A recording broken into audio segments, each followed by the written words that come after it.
Well, let me begin. I want to thank the Brookings Institution for inviting me to speak with you today on the safety and security of our critical networks, a topic that I believe is far greater attention and scrutiny by people both inside and outside of our national security sectors.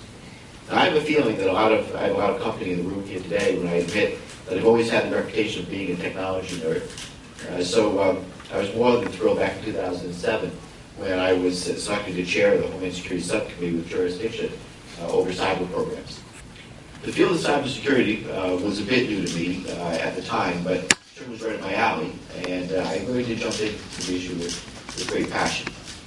4 years later, the news right now, of course, is awash with stories of digital harassment of major 500 Fortune 500 companies, silent but effective espionage against our defense establishment, and even the potential horrors of a Stuxnet-like attack to wreak upon our pervasively network critical infrastructure. But despite all this press and the growing awareness that we're facing a serious and urgent problem, we the geeks, I have to say, have so far failed.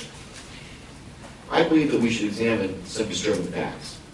Now, a few short months after major intrusions that put customers' personal and financial information in the hands of criminals, both Sony's and Citi's stock prices barely reflect anything amiss. And the reason for this is more than just good PR. It's because despite all of our efforts, the market still doesn't appreciate how much good cybersecurity is worth. There's a general belief among those who follow the topic that the importance of cyberspace to our national security and economic competitiveness is impossible to overstate, and I agree. We know that beyond the large losses of private data that make the news, the major driver of our economy, our intellectual property, is being siphoned off on a daily basis for economic and military advantage by our competitors. In the defense sector, it's easy to see how losing the plans for a new weapons system can be damaging to business, not only to our national security. However, in the rest of the private sector, which runs the majority of our economy and houses the majority of our creative entrepreneurial spirit, many boardrooms aren't convinced that an investment in strong cybersecurity is more cost-effective than a minor public embarrassment. Boardrooms need numbers and market information. While the market exists, clearly the information on the potential damage of this intellectual property theft to our national competitiveness and leadership in cyberspace is still lacking. A 2010 study found that the average cost of a data breach for a business to be about $7.2 million. A manageable figure, of course, for, I suppose you'd say, for a large Fortune 500 company, and one that some might simply consider the cost of doing business.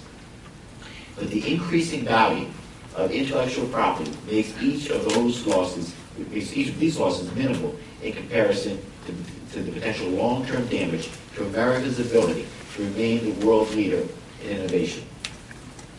As my friend Jim Lewis, who I know is in the audience here today, noted earlier this year, and I quote, "The U.S. spent approximately $368 billion on research and development last year, but the cyber espionage lets others get those results for free." Now, to make matters worse, many of these intrusions are possible due to common coding errors or lax corporate attitude toward security. Currently, the SEC requires companies to report any material network breach, including the loss of sensitive corporate information that could affect their marketplace earnings or share price. But because this definition is so vague, most of the breaches are never even reported. Never even reported. I have to say that I applaud the SEC for recently moving to tighten the rules, and I was pleased to see Senator Rockefeller's leadership in highlighting this issue, but there's another side to this information puzzle. One of the key recommendations by the CSI's Commission on Cybersecurity for the 44th presidency, which I was proud to co-chair, was to reinvent the public-private partnership in cybersecurity. And I think this is going to be more and more important as we go forward. Overclassification, obtuse understandings of liability, and frankly, the slow government response have plagued America's ability to protect its private sector while fully enjoying the benefits of being home to the top cyber innovators in the world. Now, the silent cyber crisis has grown to the point, I believe, where it can no longer be ignored, and we still have a long way to go to respond effectively. information sharing efforts while our defense industrial base have spawned new calls to re-examine the benefits of classification versus sharing. Now, we have a classification system that is based on potential damage to national security. But in cybersecurity, oftentimes this reactionary thinking is backwards. Certainly, we have to continue to protect sensitive details about how we gather information, protecting sources and methods, how much we know, and where we're most vulnerable. But because the adversaries that we're facing in cyberspace are far more powerful than most civilian defenses, it's often the case that the more people who are secure from a virus or attack vector, the safer that we all are. Now, this preventative strategy can seem contrary to normal security mindset, and is one reason why the Department of Homeland Security is a critical partner, along with the NSA, in reshaping our public-private partnership. Now, we in Congress clearly have a role to play. There are legal and liability hurdles to greater information sharing that range from fears of acting as an agent of the government to privacy concerns about ECHO.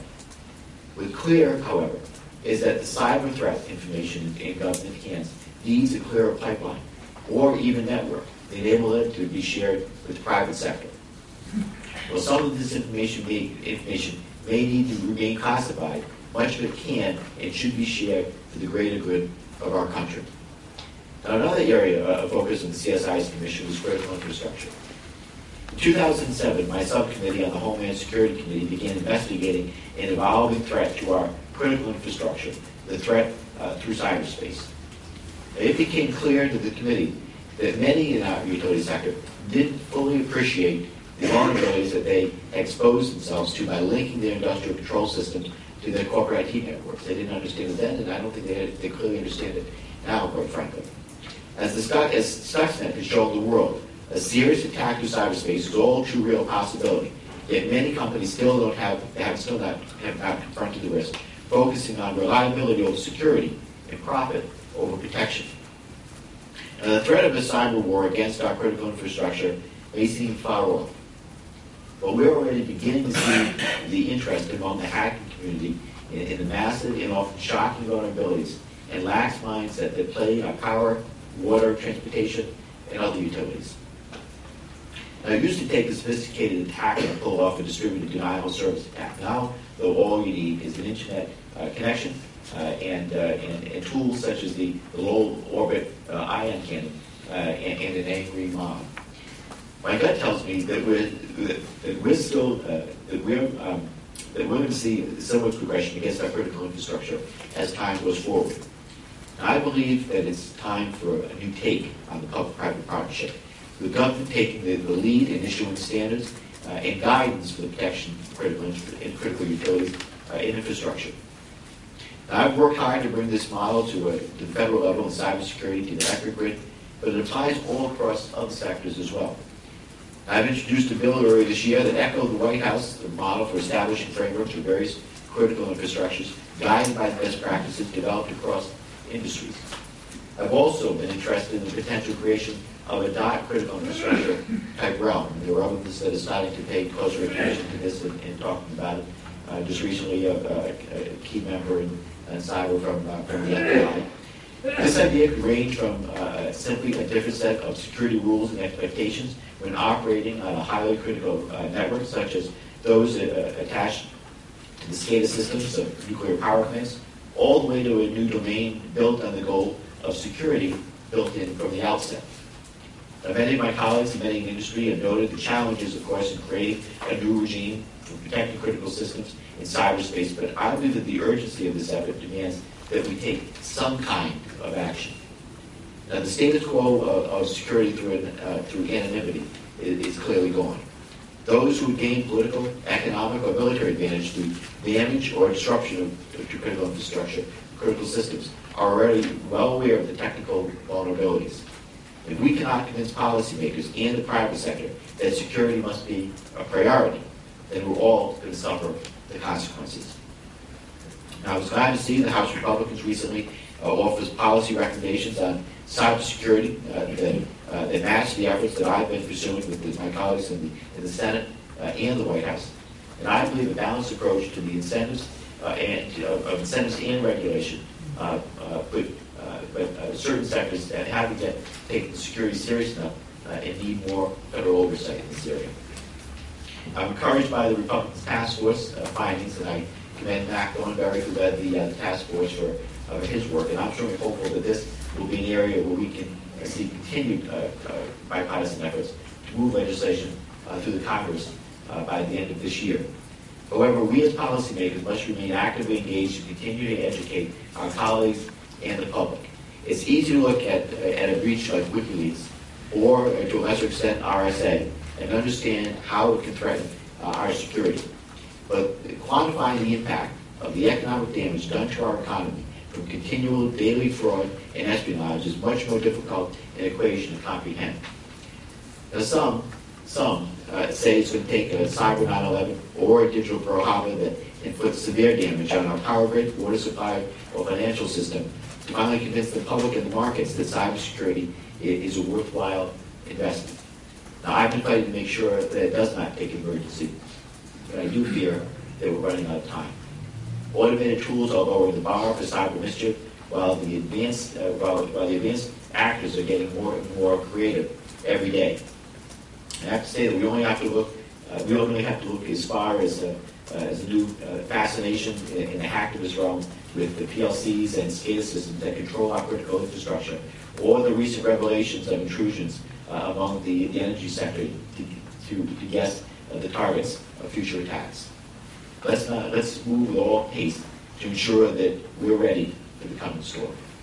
Thank you very much. I look forward to taking some questions.